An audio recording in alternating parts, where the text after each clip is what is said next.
It's a well-known fact that Akaza is one of the best written characters in Demon Slayer, and that he is favoured by most of the community to be the best Upper Moon in terms of character, but often people cannot seem to articulate their appreciation for the character, so I thought, hey, I like Akaza too, so let's talk about him. It should go without saying, but spoilers. Also, make sure to like and subscribe to the channel since it helps me to know whether you guys like this content and if I should make more.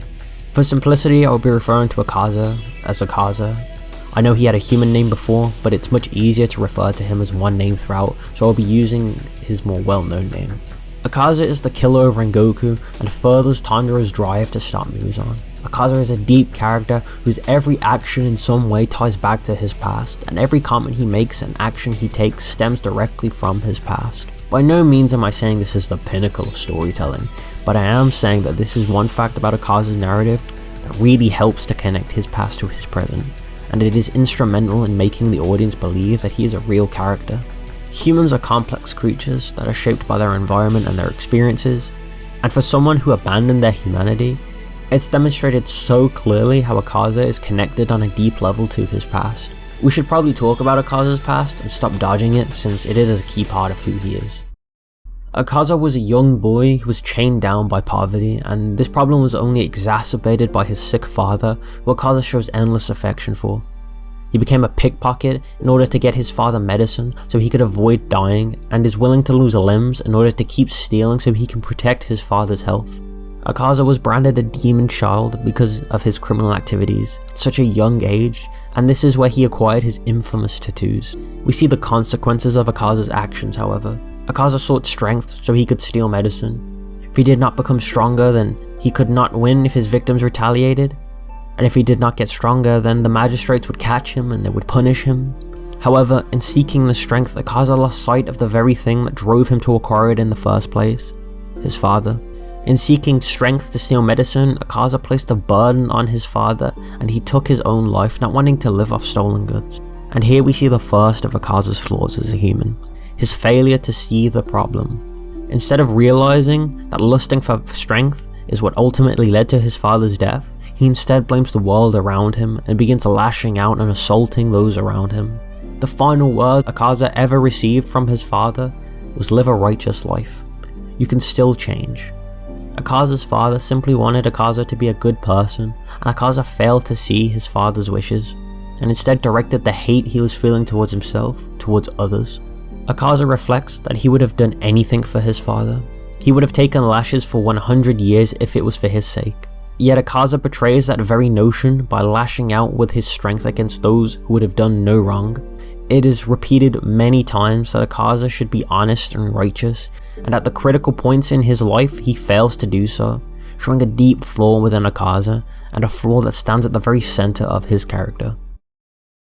After assaulting many innocents, Akaza encounters Keizo, someone who is perhaps one of the most important characters to Akaza's narrative. Keizo tells Akaza that he will be reborn.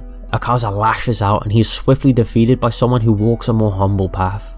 Akaza then awakens sometime later. Keizo has his own narrative that I won't delve too deep into, but suffice to say, by Demon Slayer standards, he is a decent character. Akaza is tasked by Keizo to look after his sick daughter since Keizo's mother had drowned herself recently, and Keizo must work so he cannot look after her.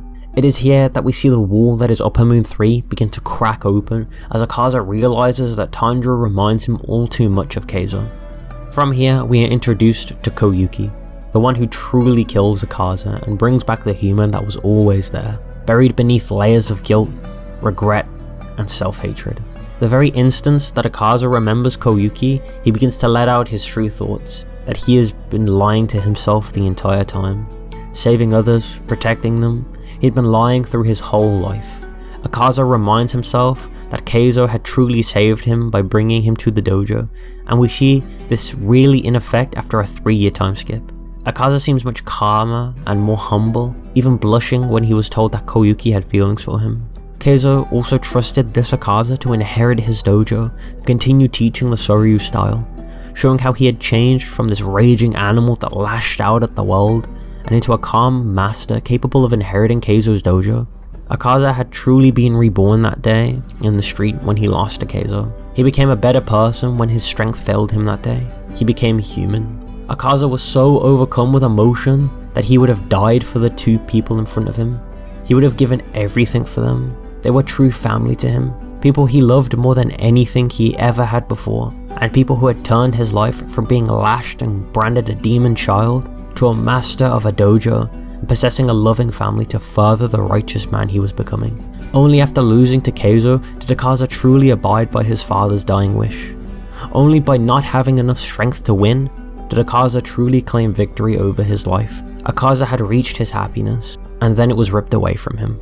Through his loss to Keizo and becoming a good man, Akaza and Keizo were unstoppable and undefeatable masters of combat, whenever they thought they could not be defeated, and so someone placed poison in the well that they drank from and killed Koyuki and Keizo, Akaza only surviving because he was off doing something else at the time. We are shown a scene of Akaza and Koyuki at a nighttime fireworks show. Something Akaza had told the then sick Koyuki that she would eventually see. She tells Akaza this, how in Akaza telling her that she could see the fireworks next year, he had seen into her future, whereas everyone else had only seen the present Koyuki, who was frail and sick. This meant everything to Koyuki, and Akaza is made aware in a heartwarming scene. Koyuki asks Akaza to marry her, and he accepts, vowing he will become stronger than anyone else in order to protect her. This promise is critical to who Akaza is, and who he became. The death of Koyuki and Keizo broke Akaza. He abandoned all the growth he had made. He once again betrayed his father's wishes, and this time he betrayed Keizo too. Keizo had helped Akaza to be remade into a man who wasn't held down by the criminal tattoos on his body. But in the aftermath of his family's death, Akaza lashed out at the world once again and brutally murdered the opposing dojo, killing all of its students who may or may not have any involvement in the poisoning. Akaza did not ask questions, he simply lashed out and killed without remorse. Akaza lost sight of who he was as a human, and this is where he became a demon. Encountering Muzan, the first demon forcefully turns Akaza into a demon, and Akaza loses his memories as a result. From this encounter, Akaza completely regressed as a person. He lost sight of who he was, lost sight of the people he held close and what they had taught him. He lost sight of his father's words, lost sight of Keizo's teaching, and most importantly, he lost sight of the one he loved. Akaza once again began seeking strength. He had nothing left he wanted to protect. He was simply seeking strength without rhyme or reason, without a cause. Akaza had nothing. For over 100 years he pointlessly killed, and for over 100 years he betrayed everything that he once was. Tanjiro had forced the memories Akaza had lost to re-enter his mind, and with one last punch from Tanjiro, Akaza finally remembers who he was. It's time for you to be reborn. Akaza remembers that fateful day, how his entire life changed, and from a demon to a human, and Akaza then loses the will to fight anymore. This one scene is a perfect reflection of his history repeating itself, and how his father told him it's not too late to change, and instead of lashing out at the world, Akaza lashes out at himself instead. All the self-hatred he had buried flooded to the surface of who he was. He had covered his master Soryu's style in blood. He had killed with fists meant to protect. This all boils to the surface and frees Akaza from the demon he was. Akaza lashes out at himself as the true person he wanted to kill was himself. He hated the things he had done and how much he had betrayed the people he loved. With an air of gratitude directed towards Tanjiro, Akaza unleashes his annihilation style upon himself. However, his demon body would not allow him to enter hell, keeping him alive forcefully due to his regeneration. It is here that Akaza encounters the ghosts of his past. His father, who smiles at Akaza, holding no malice towards him as he never had. His master Keizo, who reminds him that even in death, they would not forsake him, and reminding him of the bond that they once shared. Akaza begins to cry as it all floods into him. And then he remembers Muzan, who in stark contrast to the warm hands of his master and father, grabs Akaza forcefully by his hair, signifying the distinction of love and indifference that separates those that cared for Akaza and those that did not. Muzan asks Akaza, "Wasn't your goal to be strong?" And Akaza begins to regress. He stands, ready to fight. He will get stronger. Losing his head means nothing, and he will just kill them all. But then Akaza sees the purpose of his strength, why he wanted to be strong, the reason he was so blinded by this being the strongest, the embodiment of his promise on that night. He sees Koyuki, and she thanks him.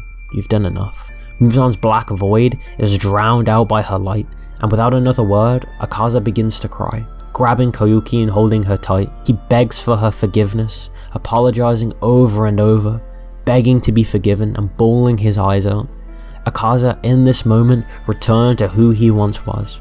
He returned to the man that would inherit Keizo's dojo. He returned to the man that would marry Koyuki. He became Hakuji once again. He became human again. Echoed by his transition on the page from his demon form to himself before becoming a demon, his human form. And then Akaza passes away, free from the guilt he once held and the hatred he possessed. Akaza completes his narrative. It is not an understatement to say that in all of KNY, Akaza is the single best written character. His development from a troubled youth into a man who had won in life, who had a family and a reason to live, developing from the demon child into the righteous Soryu master, and then falling from this into the demon that is Upper Moon 3. It's truly amazing to see. Akaza's whole narrative in my eyes is about losing sight of who you are. He echoes this throughout his entire story, and it is especially apparent with how Akaza has this duality with strength. He endlessly seeks to get stronger, but because he lost sight of who he was, he also lost sight of why he wanted to get stronger, to protect what he held dear, the promise he made with his wife. Akaza's story, minus some details, can happen to anyone, and it makes it incredibly relatable, but not only that, makes it incredibly enjoyable too. Akaza is a deep character because he reflects the reality of a person who has lost sight of themselves. Take a look at Akaza. I think another aspect of Akaza's narrative, and perhaps maybe a wider trait of Demon Slayer as a whole, is this idea that weakness is not something to be ashamed of, but it gives us strength. Every time he lost a fight, he became a better human. His loss to Keizo completely changed his entire life, and his loss to Tanjiro made him realize all the sins he had committed. It's time for you to be reborn. It's such a critical quote, because it is applied in both instances. It was never strength that protected Akaza or protected those around him. It was staying on the righteous path and becoming a better person like his father always wished for him. If Akaza had never sought strength so feverishly to protect those around him, then he would likely never have become a demon and or betrayed his master. Akaza's character arc is him developing from a demon into a human, and then losing sight of who he was, a human, and thus becoming a demon once again. And when he finally remembers who he truly was, he embraces his humanity and completes his arc. The moral of Akaza's story is that no matter how far gone you are, or how blind you have become to who you really are, it is never too late to turn back and become the human you once were.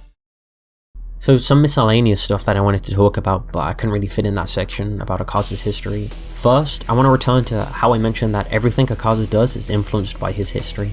We see this pretty evidently with his views on weakness. He despises weakness because it was those weaker than him that poisoned his family and took away those he loved. Thus, he seeks to remove it wherever he can, which ties into his endless goal of strength, which in and of itself further ties into his promise with his wife. Another thing I should mention is Akaza's refusal to hurt women, which is almost certainly born from his promise to protect his wife. And even an amnesiac Akaza seemingly cannot bring himself to hurt women, since probably the most important person in his life was a frail and sick woman who he vowed to protect. This is slightly different, but I want to get into a little meta for a moment and talk about Akaza's compass. I believe his compass to be an analogy to Akaza himself. The compass and how it improves his combat ability to me is analogous to Akaza's search for himself through combat, endlessly fighting to either run from his past or discover who he once was. Thank you for watching everyone, and I really hope you enjoyed the video. If you liked it, please like, and if you want to see more of this kind of content, then be sure to subscribe. Thank you for watching again, and stay cursed everyone. いい機会だ。教えてやる。本物の呪術というものを。領域展開。